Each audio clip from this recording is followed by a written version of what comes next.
You are going to hear about a laugh in this story. The title already told you that. And the title is going to make you think you know what kind of laugh it was. A man with power making a woman feel small. A dismissal, an insult dressed up as amusement. You don't know yet, not even close.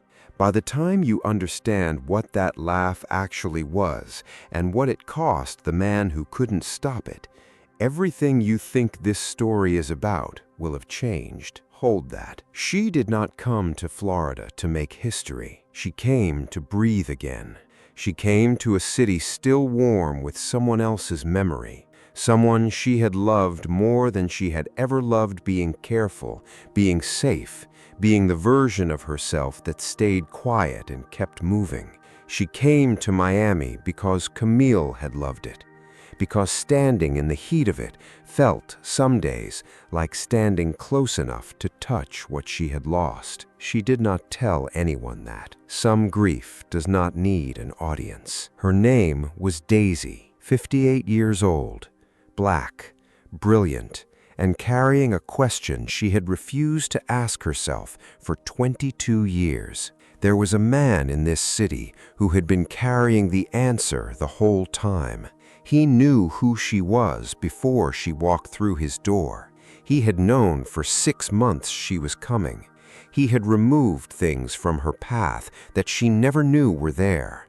Obstacles, threats, people who had been paid to watch her and then quietly stopped existing in her orbit without explanation. He had done all of this because the woman who meant everything to him once had asked him to protect this woman above all others, her mother. He had kept that promise for 22 years. Then she walked into his building and laughed, and the sound of it destroyed him. This is not a love story. This is not a revenge story. This is something older and more complicated than either. A story about what happens when the truth buried under 2 decades of silence finally decides it is done being buried. But to understand it, you have to go back, not to the office, not to the laugh, not to the silence that broke open after it. You have to go back to a girl named Camille, to a night in March that was ruled an accident, and to the man who was 45 minutes too late to stop it, who has been paying for those 45 minutes every single day since. But first, you have to go back to Harold. Every story about a betrayal contains somewhere near its center a man who learned to perform warmth so well that he eventually forgot it was a performance. Harold Shaw was 45 years old, Daisy's nephew, her late sister's only child, tall enough that rooms shifted slightly when he walked into them, warm in the particular way of people who have practiced warmth so long they can no longer feel the seam where performance meets genuine. He had been the first person to arrive at Daisy's door the night Camille died. He had held her while she fell apart. He had made the calls she couldn't make. He had managed the details of a grief so large it had no perimeter. The death certificate, the memorial arrangements, the casseroles from neighbors who didn't know what else to offer. The long, quiet evenings when Daisy would sit at her kitchen table and simply stare at the middle distance until Harold arrived with food she didn't eat and company she did, somehow, need. He had been there for all of it. He was always there. In the 22 years that followed, Harold became the gravitational constant of Daisy's life. Not dominating, never demanding, just present, in the specific and irreplaceable way of someone who has become so deeply woven into the fabric of your survival that removing him would require unraveling the fabric itself. He called every week. He appeared at her office when professional decisions felt uncertain.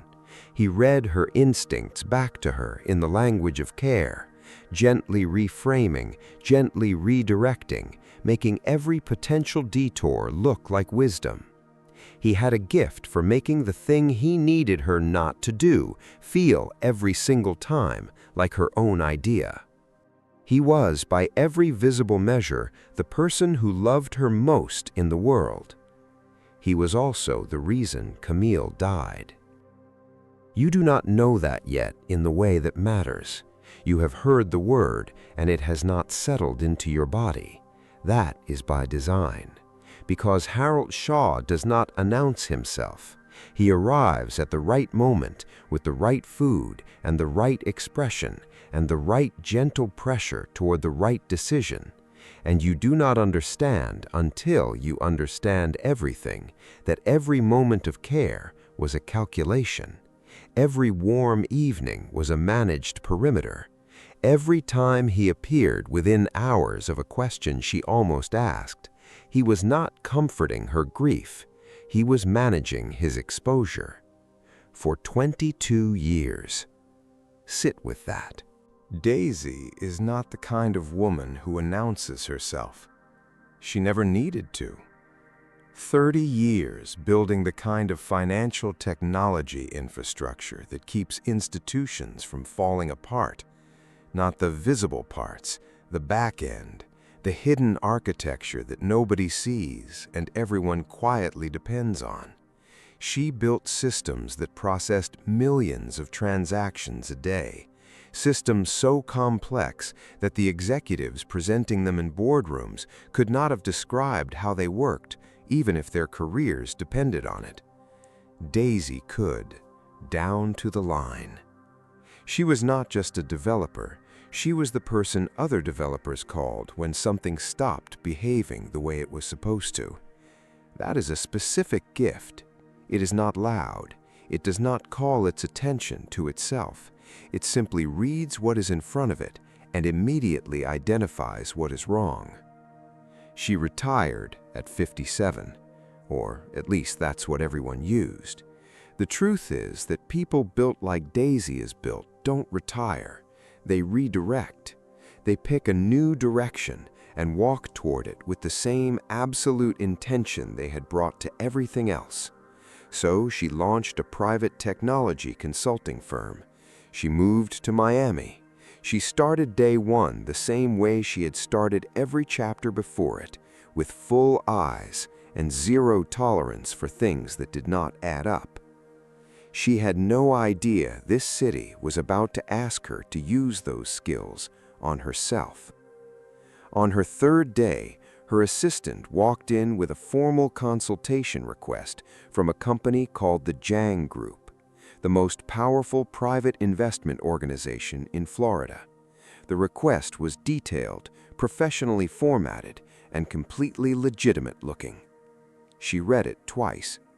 Then she looked up at her assistant. How did they know she was here? Her firm had no public profile, no listing, nothing that would allow anyone outside a small circle of former colleagues to know she had even moved to this city. Her assistant had no answer. She accepted the meeting, not out of carelessness, because Daisy had never in her professional life walked away from something that was behaving strangely. She moved toward it. She always had. That evening, she stood at her office window, watching the Miami skyline dissolve into orange. Camille had loved this city. That was the real reason she was standing in it. She hadn't said that to a single person since she arrived. She hadn't needed to. Some grief doesn't move through words. It moves through geography. It just points you somewhere, and you follow it without explanation. Camille would have been 44 that year. She turned back to her desk, turned on the small audio recorder she kept everywhere, a professional habit she always called it, though the truth was that it was something older than habit, something closer to the part of her that had never stopped building evidence against chaos. She pressed record. Before the week was out, a data output arrived at her office. No name, no return address. just a dense sequence of logs converging around something she couldn't yet fully identify. And at the bottom, one line: "The scheme is still active. You are looking in the right city." She stared at it for a long time. She did not call anyone. She pressed record again. That night, Harold called. He had been thinking about her, just checking in. Had she settled in all right? Miami could be overwhelming at first, and she should be careful about getting too wrapped up in new clients before she had properly rested. She had just retired after all. He said it the way he always said everything, like it was coming from somewhere warm and unrehearsed, like the most natural thing in the world. She told him everything was fine. She ended the call. She looked at the recorder. She didn't know yet that Harold would call within hours of every dangerous question she ever got close to. She didn't know yet that the warmth was a system. She didn't know yet that the man who sent her that anonymous output had once been in love with her daughter. She pressed record again and began to type. Before anything else, you need to understand who Jiang is. Not the public version, not the profile in the financial press. The real one. 52 years old, Korean American, the kind of presence that has never needed to raise its voice in any room because the rooms have always already been his. On paper, one of the most successful private investors in the Southeast. Clean reputation, institutional money trusts him. His name moves capital across state lines in ways that are difficult to trace and impossible to challenge in any legal forum that is ever tried. Beneath that surface is something that the word investor does not come close to covering. He controls Miami the way a chess player controls a board, not by occupying every square, but by ensuring that every square is aware of him. The construction contracts that get approved and the ones that stall indefinitely, the officials who find their careers suddenly accelerating and the ones who quietly retire before their terms are finished, the businesses that open in certain neighborhoods and the ones that never quite manage to open. None of it traceable, none of it visible, just the city moving the way he needs it to move. His organization is not a corporation with a hierarchy that ends in a boardroom. It is a network that runs deeper than any organizational chart has ever captured. Men and women who owe him things more significant than money. Loyalty purchased not through salary, but through survival. He saved careers. He buried threats. He made problems disappear for people who had no other option, and in doing so, built an infrastructure of obligation that reaches into every corner of this city. 2 years before Daisy arrived in Miami, a man was hired to conduct unauthorized surveillance on her in another city at a safe distance. He was never hired again by anyone. His equipment was confiscated, his clients were contacted, his business collapsed within a week through a series of consequences that were efficient, irreversible, and completely untraceable to any single point of origin. That is Jiang's signature, not violence, not threat, just the quiet, permanent rerouting of someone's ability to cause harm. He had been protecting Daisy for years before she knew she needed protecting. Now here is what makes all of this more complicated and what keeps it from being a story about power. 12 years before Daisy arrived in Miami, a woman named Hannah brought Jiang a folder. Inside it was a name, a photograph, an age: 22, Camille Winters. He already knew the name. He had known it for 10 years, but seeing her face at the age she was when she walked into his office, that particular boldness that most people spend a lifetime trying to manufacture and she simply carried from birth, did something behind her sternum that he did not let anyone in the room witness. Camille had been 22 when she came to him. He had been 30. She was a software developer who'd discovered something buried inside the platform she'd been contracted to build, something enormous, deliberately hidden, and belonging to a man with enough protection around him to ensure it would never surface through ordinary channels. She couldn't act on it alone. She needed someone who understood how power actually moves in the real world, someone who would not flinch at what she'd found. She came to Jiang. She walked into his office alone. She laid her documentation on his desk without asking him to admire it. She told him what she'd found, what it meant, and what she needed from him. He had managed criminal enterprises, legitimate fronts, and everything in between for 15 years by then. He had sat across from federal prosecutors and walked out untouched. He had watched competitors make aggressive moves and waited patiently for the entirely predictable collapse that followed. He had never in any of it been as impressed by anyone as he was by a 22-year-old woman who sat in his office and showed him the truth like she was simply handing him something he'd dropped. Between them, in the weeks that followed, something grew that neither of them tried to simplify. It was not simple, it was what it was, and they let it be exactly that. He had tried to protect her. He had been 45 minutes too late. What followed those 45 minutes had given shape to the next 22 years of his life. He had rebuilt his entire operation, still dark in places, still powerful in ways that courts cannot fully illuminate, but pointed now toward a single long purpose. He had been building a case against the man responsible, slowly, carefully, methodically. But he had hit a wall. He needed the one person on Earth who would read Camille's work and recognize in every line of it the mind of someone she had spent years teaching. Her mother. 4 days before Daisy was scheduled to walk into his offices, his associate brought him her professional portfolio. He reviewed it.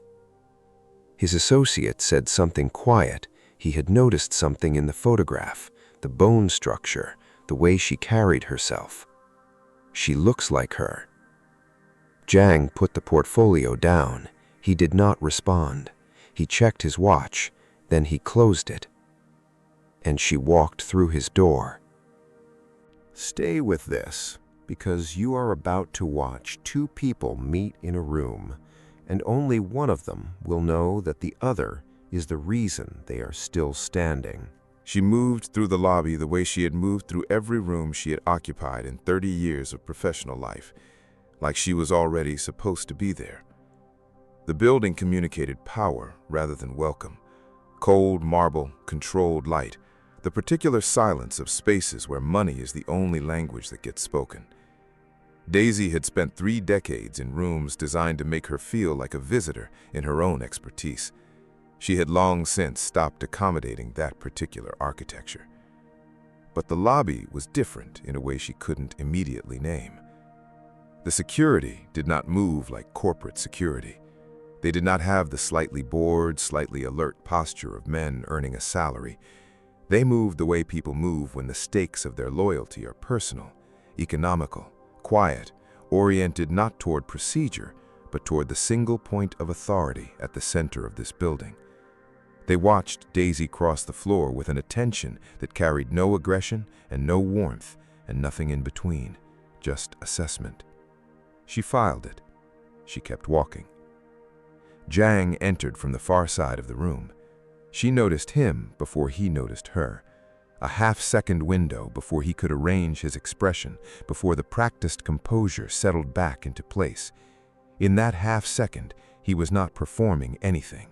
He was simply a man who had just watched Camille's mother walk through a door he had spent 12 years hoping she would walk through. Then the composure returned. He said something to his associate, in Korean, quiet enough to be private, loud enough to land. His associate touched the corner of his mouth. Daisy doesn't speak Korean, but she reads faces the way most people read language. She caught every word of that exchange without understanding a syllable of it. She filed it. She waited. He sat. He opened her portfolio. His eyes moved through it at the speed of someone who had already formed an opinion and was looking for a reason to revise it. He was finding reasons, but not before the laugh. It started as something quiet, an exhale that became more than an exhale, climbing in the back of his throat and arriving in the room as something involuntary. The kind of sound that escapes a man when his own defenses surprise him, when the only thing standing between himself and an emotion too enormous for a conference room is the performance of amusement. 58 years old, new firm, starting over. She had driven herself into this city, into this building, into this room, carrying Camille's eyes and Camille's posture and the same grief he had been living inside for 22 years, and she had no idea who was sitting across from her, no idea what was engraved on the inside of his watch, no idea that the man behind this desk had once held her daughter's trust as the most sacred thing he owned. He laughed. He couldn't stop it. His own people didn't understand what they were witnessing. They didn't have the context for it. To them, it looked like a man of significant power being amused by a woman starting over at 58.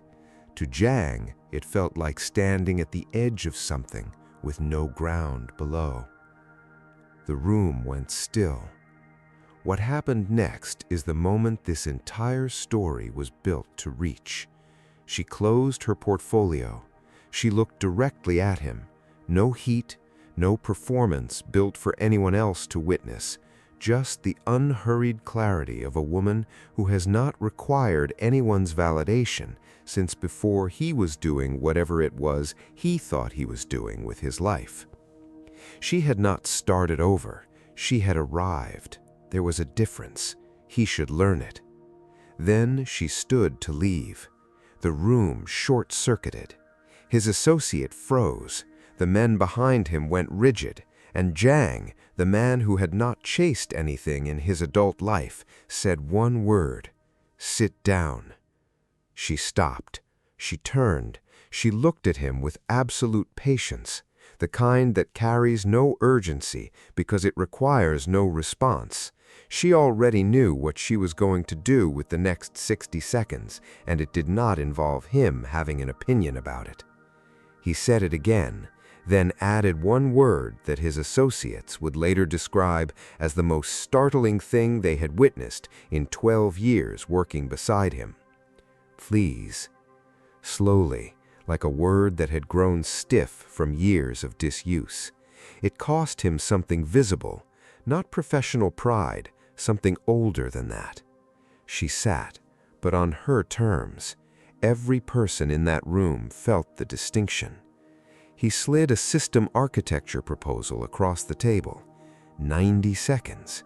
She reviewed it without expression.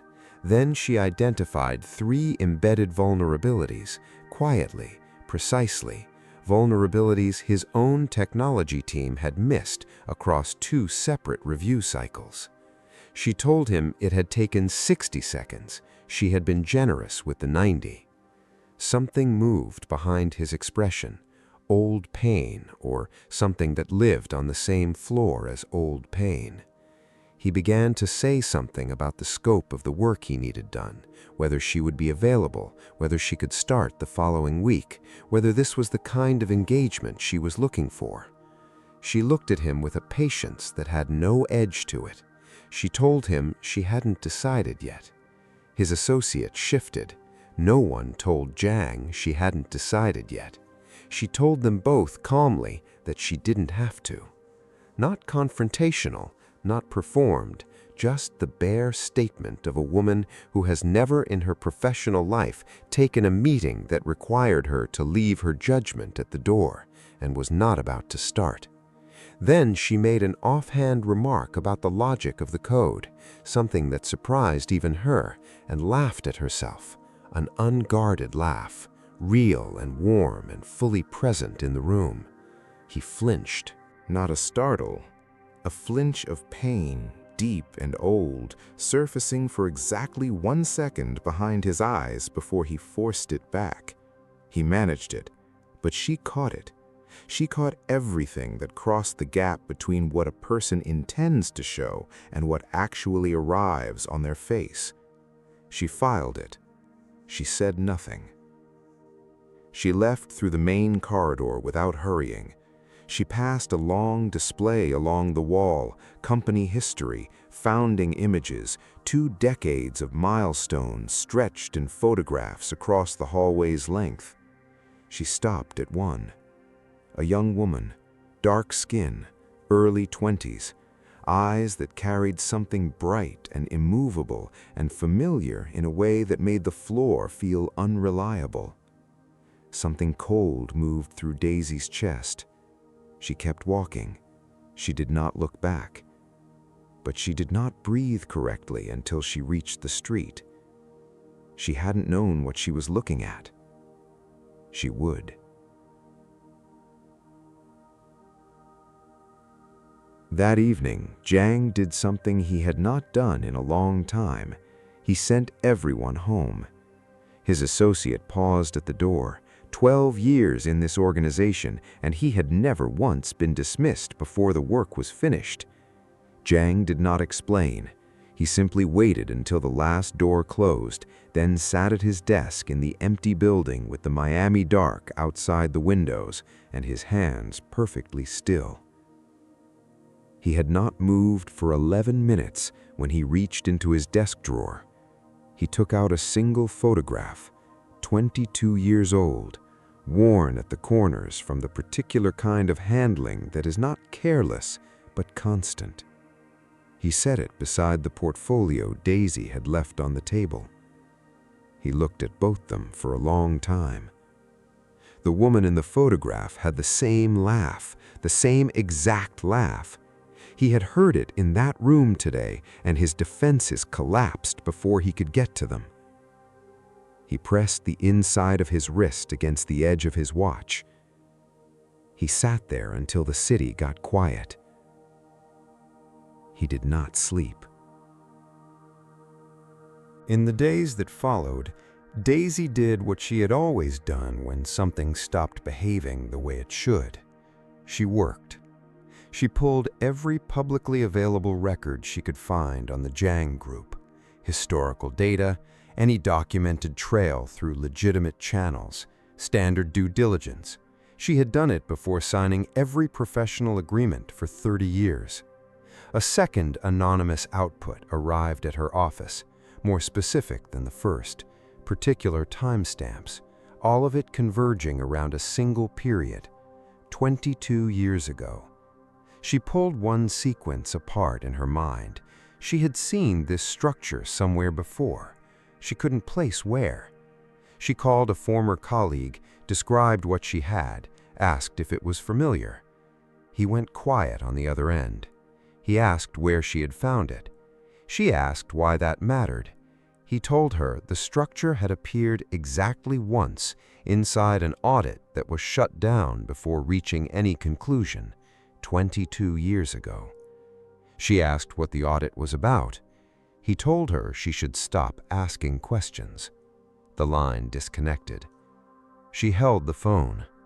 2 things registered immediately.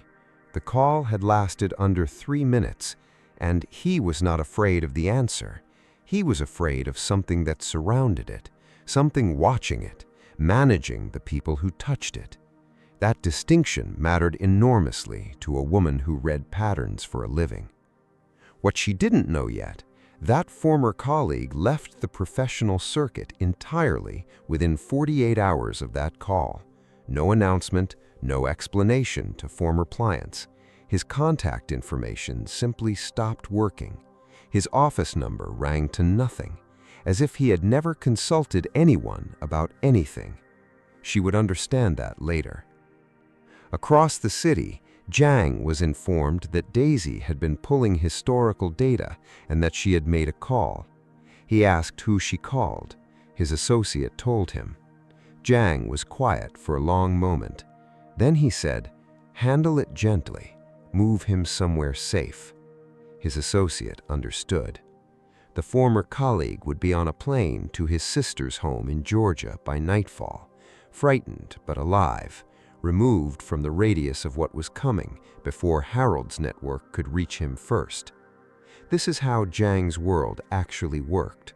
Not dramatic confrontations, not threats delivered in parking garages, just a quiet reorganization of human circumstances, rapid, invisible, and entirely without mercy towards anyone who stood between him and protecting what mattered. That same afternoon, Harold called Daisy. He called to check in. He mentioned that a former colleague of hers had reached out to him, seemed unsettled, mentioned she was digging through old records. He said gently, lovingly, that she should probably focus on building new business rather than chasing things that had already been closed. He said it like someone who cares. She agreed with him. Of course he was right. She hung up. She stared at the recorder. Then she turned it on. She began documenting everything out loud. Every anonymous tip, every disconnected call, every moment where the landscape around her had shifted without explanation. Then the third warning arrived. It was different from the others. No data, no logs, no professional architecture she could decode at arm's length, just a single line delivered to her office in an unmarked envelope, written by hand. She knew it wasn't an accident. She died trying to tell you. She sat with that for a very long time. Because this warning was not about a system, it was about her memory, about the version of March the 14th she had built her survival on, the story she had told herself for 22 years about the randomness of tragedy, about the way certain losses simply have no author. That story had just been touched by someone with a different account of events. She put the paper down. She looked at everything she had assembled on her desk, and for the first time since this investigation began, she understood something that made her hands go completely still. She was not looking into a financial crime. She was looking into her daughter. She requested a second meeting with Jiang. She arrived with her own documentation, set it in front of him before he could establish the direction of the conversation, and asked him directly, how long had he known her name? He was quieter longer than any professional silence she had ever held. Longer than you'd be comfortable with. She told him that wasn't an answer. He agreed it wasn't. She left through the private parking structure, late, empty, except for the sound of her own footsteps. Under her windshield wiper was a small piece of paper. One line. Ask him about March the 14th.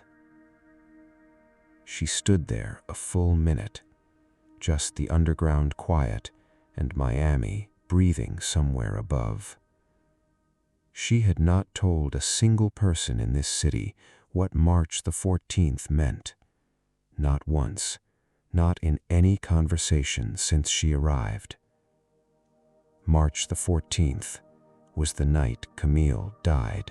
Everything you have watched her build in the last half hour, every piece of evidence, every careful question, every moment she chose to move toward danger instead of away from it, was always leading here, to the name she has not said out loud in a very long time. Keep watching. She worked for 48 hours straight. Every tip, every disconnected call, every trace, she cross-referenced all of it and laid it flat. On the second morning, she looked at what she had built and understood something that her body registered before her mind finished processing it. This was not coincidence. This was structure, deliberate, 2 decades of it, and she was standing at the center. For the first time in this story, she said Camille's name out loud. Her daughter would have been 44 that year. It cost her something. It always did. But she said it the way she had learned to say it over time, as a statement rather than open wound. Across the city, a man had just been told she had spoken Camille's name. Zhang sat completely still. He checked his watch. He stayed there for a long moment, with 22 years of something unfinished pressing against the inside of his chest. Daisy did not wait for a scheduled appointment. She arrived at the Zhang group and was already in the lobby before anyone knew she was in the building. She sat across from him in a room cleared of everyone else and asked the only question that mattered. How did he know her family? The silence that followed was the longest she had ever held in a professional space. She had sat across from difficult people for 30 years. She had never once let their silence become her problem. She did not let it become her problem now. He told her. He had known Camille 22 years ago. She had come to him with something she had discovered, something enormous, and between them, in the weeks that followed, something grew that neither of them tried to simplify because it could not be simplified. It was what it was. They let it be that. He told her Camille was the most instinctively gifted analyst he had ever encountered. She walked into his office alone with documentation that a full team should have spent months building. She did not ask him to admire it. She asked him to act on it. Daisy asked one question. If Camille trusted him, if she brought him something that could have changed everything, then why was her daughter dead? I didn't get there in time. She asked what that meant. He did not answer. She left, sat in her vehicle, hands on the wheel, completely still. Not crying, something past crying, something that exists on the other side of both crying and silence. She had spent 22 years believing in an accident, random, senseless, without author.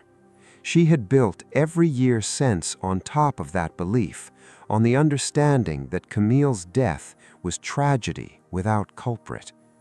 In 8 minutes, that foundation had moved, not collapsed, moved, which is worse. Because when something collapses, you know what to do with the pieces. You grieve, you release, you survive. But when the thing you built your survival on is simply relocated without your consent, you are left standing on nothing, reaching for a floor that is no longer where you left it. She sat there, and then she made a decision. She got out of the car and went back inside. She found him where she expected to find him, still in his office, alone. The city dark outside the windows, his team gone for the night. She sat across from him without asking permission. She told him she needed one thing before she could continue further with any of this, before she could read another line of data, or walk into another meeting, or make a single decision about what came next. She needed him to tell her something about Camille that she didn't know. Not evidence, not documentation, something real. He was quiet for a long moment. Then he told her. Camille had a particular habit when she was working through something difficult. She would go completely silent, sometimes for 15 minutes or 20, and anyone who didn't know her would assume she had given up the problem or was waiting for someone else to fill the space. Then she would look up and lay out the entire solution from start to finish, every step in the correct order, fully constructed, like she had been building it somewhere inside herself and simply waited until it was finished before bringing it out. Daisy looked at him. She told him Camille had done that since she was 9 years old. Something passed between them in the space after that sentence, something that didn't need a name. It just moved through the room and settled. Then she asked him something she had been holding since she walked back through the door. Why hadn't he told her years ago? He had reach, he had resources, he had known what happened and who was responsible. She had been out there for 22 years, grieving, rebuilding, believing in an accident, and he had known the truth the whole time. Why? He held her gaze. He told her he had tried 3 times. In the first year, he sent word through an intermediary. She was at the deepest point of her grief, and Harold intercepted it before it reached her. He tried a second time through a former colleague. That colleague was reached by Harold first and never made the approach. The third time, he had gotten close enough that Harold appeared at Daisy's home within hours, and Zhang made the calculation that pushing further would not just fail, it would endanger her directly.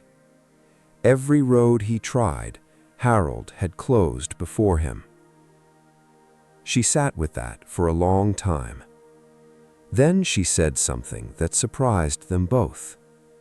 She told him that even if he had reached her, even in those first years, she wasn't sure she would have believed it.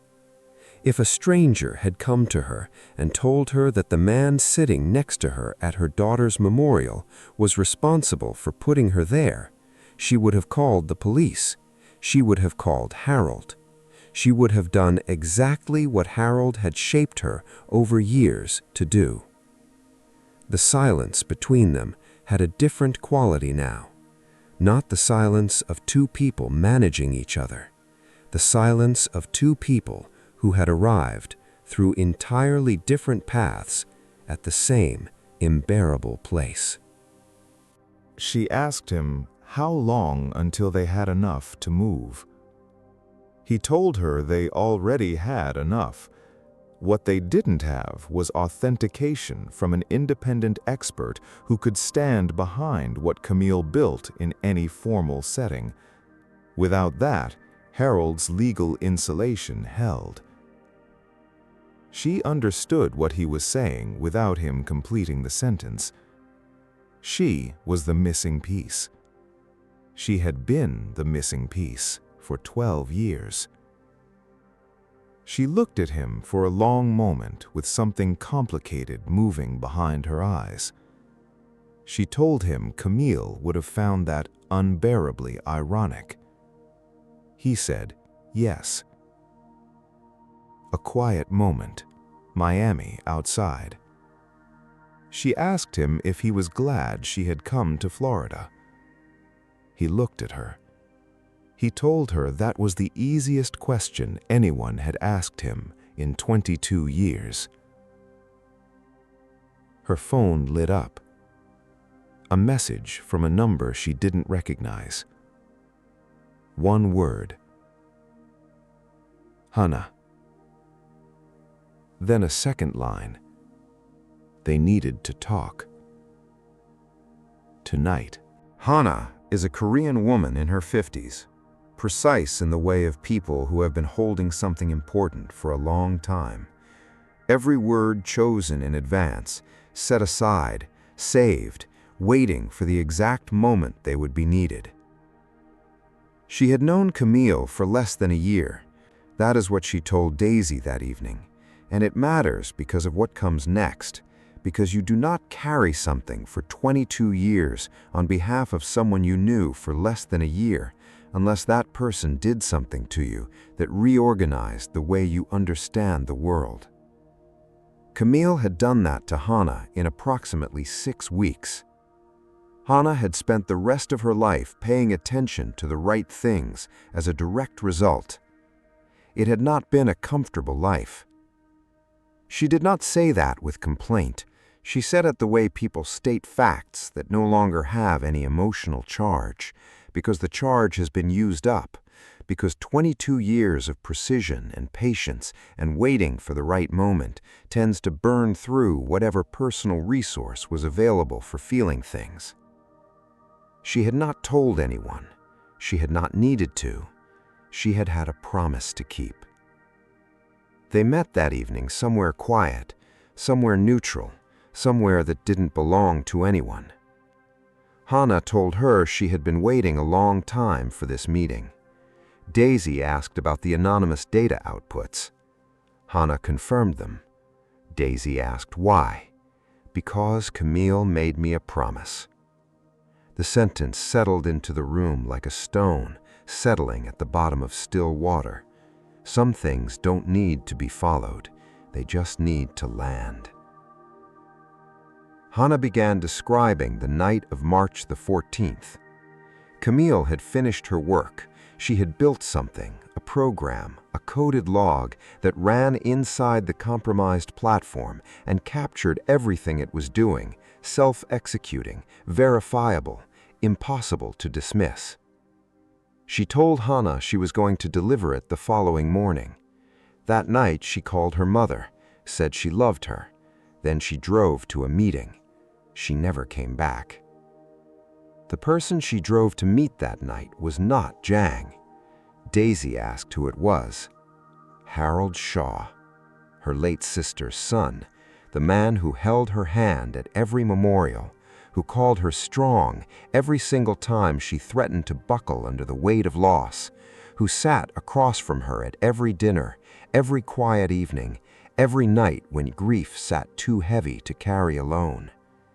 Harold had built the hidden architecture that Camille discovered.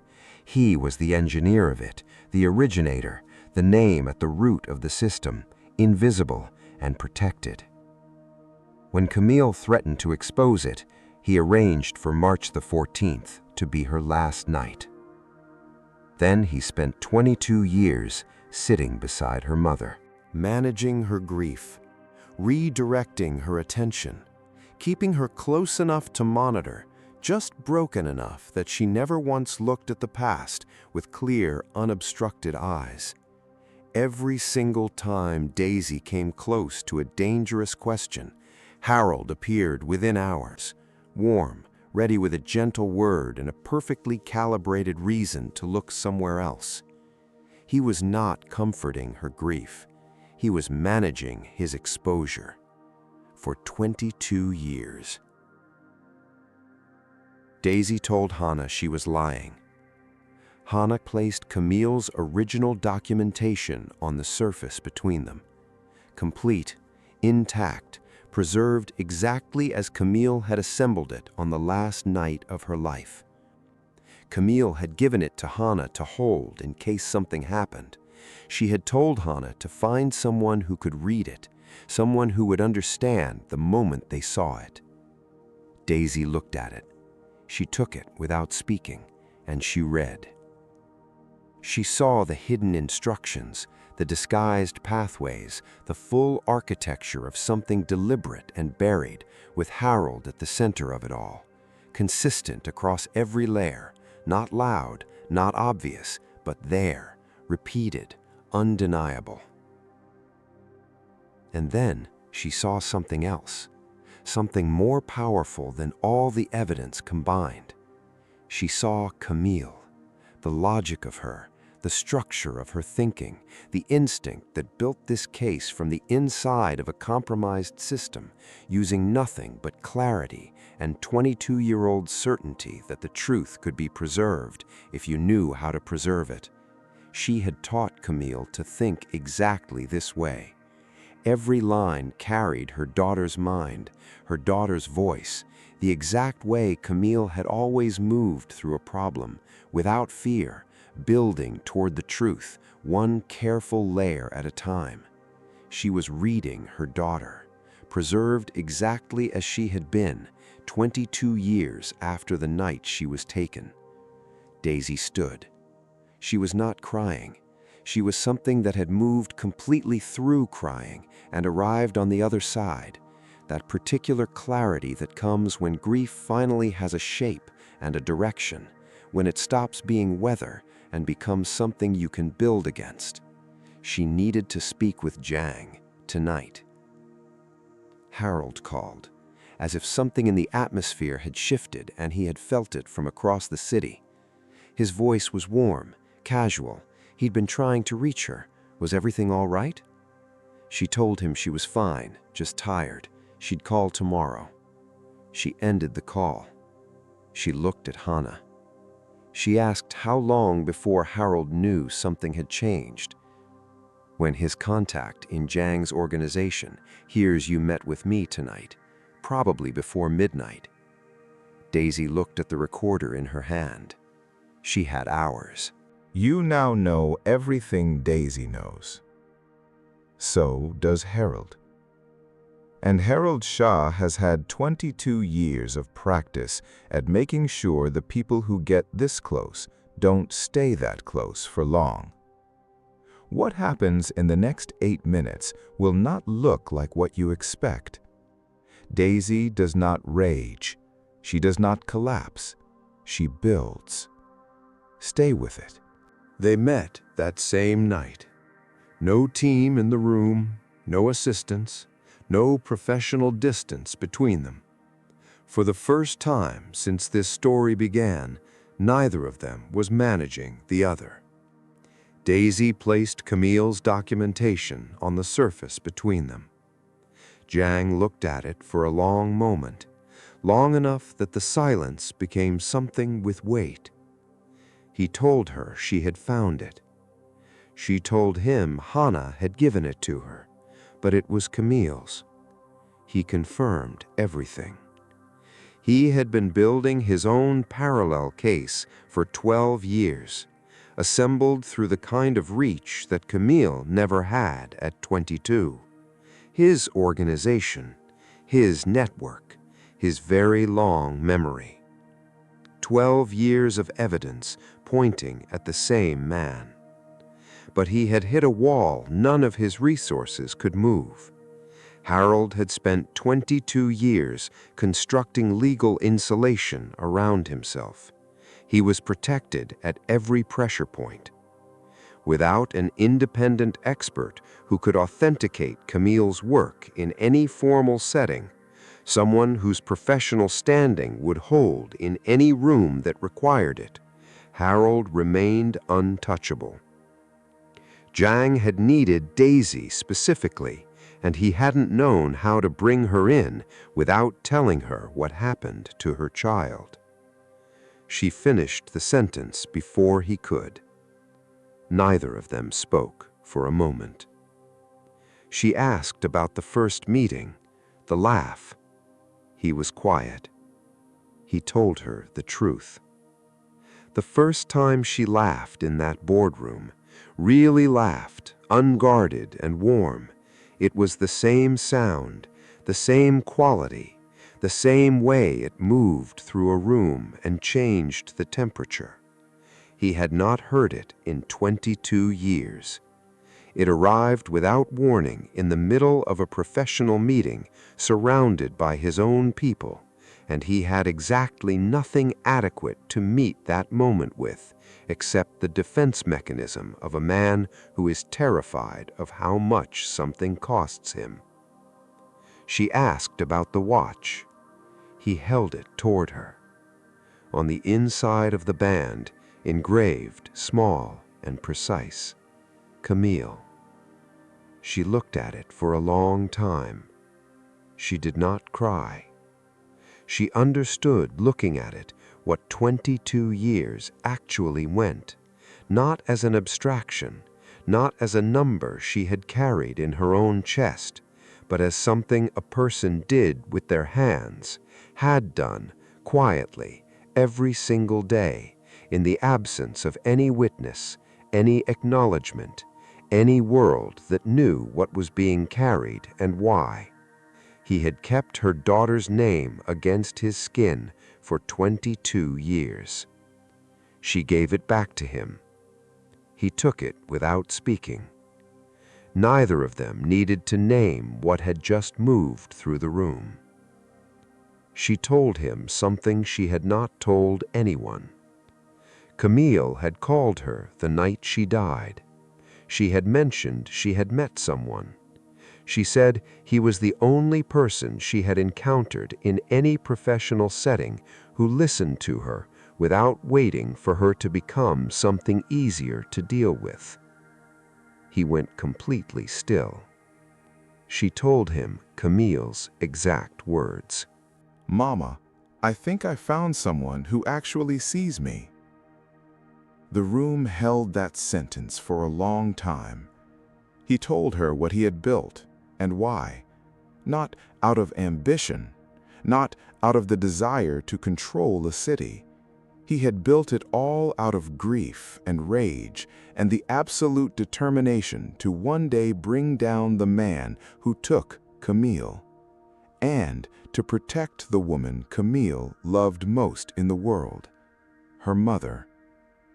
Daisy told him what she was going to do. She was going to call Harold, tell him she had found something unusual in a review, something personal, something only family would understand. She would let him believe the situation was still his, that he could walk in and redirect her the way he had redirected her for 22 years. She would let him come to her, and she would record every word. Jiang asked if she understood what she was doing. She told him she was a software developer. She had spent her entire career building systems. She had simply never had a personal one to dismantle before. She lifted the recorder, pressed record. She made the call. Harold answered on the second ring, warm, certain he was still the most trusted person in her life. Of course he would come. He was always there for her. She looked across the surface at Jiang. She told Harold she knew. Harold arrived with the energy of a man who has never needed to be afraid of any room. He read the space with the practiced efficiency of someone who has done this many times, assessed the atmosphere, found nothing obviously wrong, adjusted accordingly. Daisy's posture was open, her voice was even. She gestured toward a seat she had always had. The apartment felt the same as every other evening he had sat inside it. He noted all of this in the first 7 seconds. He sat across from her the way he had always had. 22 years of practiced familiarity between them, a language built together across grief and dinners and quiet evenings, and every moment she had almost buckled under the weight of loss. She slid Camille's documentation across the table toward him. She watched his face. 1 second, 2, 3. His expression did not change, but something behind his eyes did, just barely, just for the length of time it takes a person to recognize what they are looking at and decide how to handle it. A flicker, old and controlled and deeply practiced. She caught it. She had been reading exactly that kind of flicker for 30 years. She told him she had been reviewing some legacy system records, something that came through a client review, a very sophisticated architecture built about 22 years ago, embedded inside a platform no one was supposed to question. She would love his perspective. Could he walk her through what he saw? He deflected warmly. He hadn't done technical reviews years. She should bring in a specialist. She told him she thought he was the smartest person she knew. She asked him to humor him. He looked at the documentation. He began to respond, minimally, carefully, each answer smaller than the question deserved. But she kept asking, quiet questions, precise questions, each one closer to the center of the thing than the last. He shifted strategy.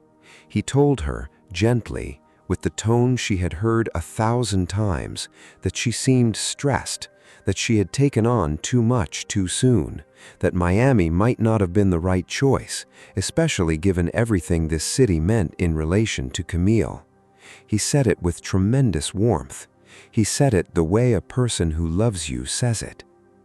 He was trying to make her feel cared for. He was trying to make her unsteady. She let him finish. Then she looked at him with the particular stillness of a woman who has seen every version of the thing she is looking at and long since decided how to handle it. She asked him about one specific point, the central one, the authorization at the very root of the architecture. Whose sign-off created it? Silence. She said his name. He looked at her for a long moment. And then, because 22 years of performance made him careless in the very specific way that mastery sometimes makes people careless, because he had redirected her so successfully that some part of him still believed this was a moment he could manage, he began to speak. He explained it, not as confession, as justification, in the tone of a man who believes, even now, that he is the reasonable one in this room, that his version of events is the one that will hold. He said Camille had been reckless, that what she had found was going to expose things that needed to stay buried for reasons she was too young to understand, that he had made a decision, not lightly, not without grief, to protect a larger interest. He said it like a person who has told himself this story for 22 years and believes it. She let him talk. Every word was going to the recorder. He stopped when he saw her hands. The device, not hidden, not dramatic, simply present, the way evidence always simply is. He stood. She looked at him without blinking. She told him to sit down. The same voice she had used in a boardroom weeks ago with a man who controlled half of Florida. No volume, no heat, just the complete absence of any version of this situation where she could be redirected, managed, or outweighted. She told him they were not finished. He stood there for a moment, a man without his performance, without the warmth that had been his only actual weapon, and underneath it, nothing remarkable, just a man who had made a calculation 22 years ago and been living inside it ever since. He sat back down. He looked at her the way someone looks at another person when the performance finally runs dry. He told her she had always been the one he was afraid of. She said only 2 words, "I know." A week later, the documentation was complete.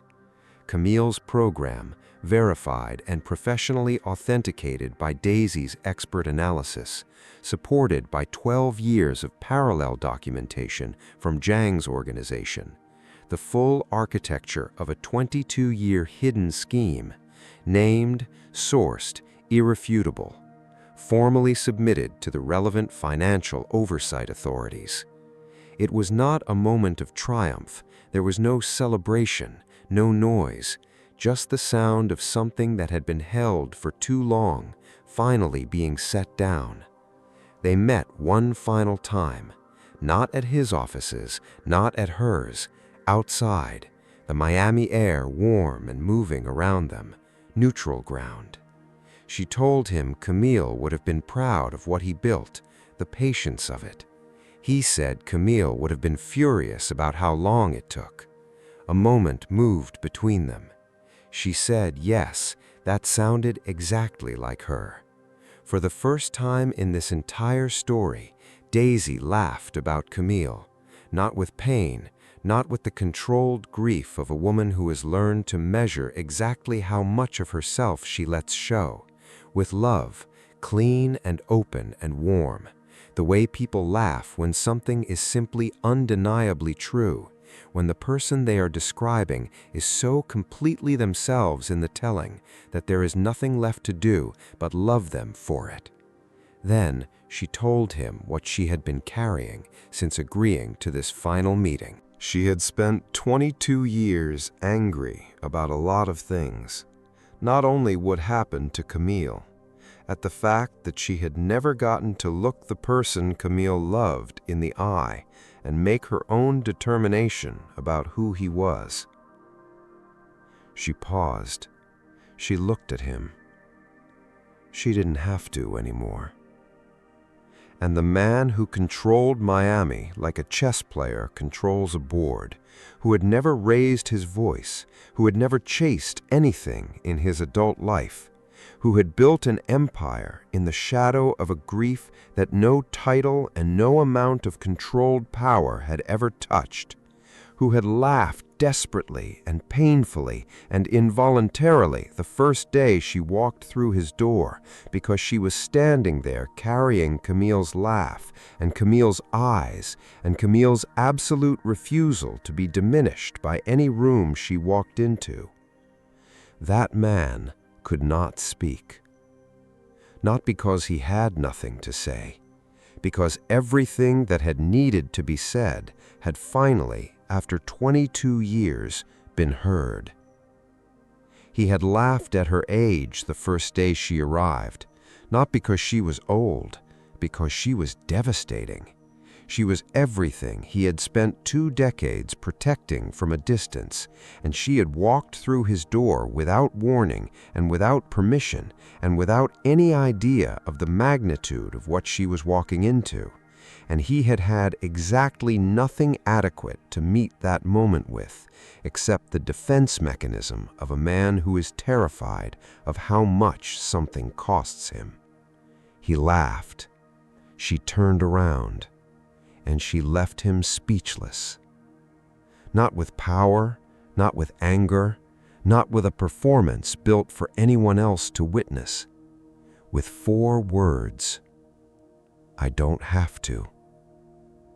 Because in the end, the most dangerous thing in that room was never his empire. It was her love for her daughter, and her absolute refusal at 58 years old, in a city that still held her grief warm as sunlight, to let that love stay buried any longer. Daisy did not get a happy ending. She got something rarer. She got the truth.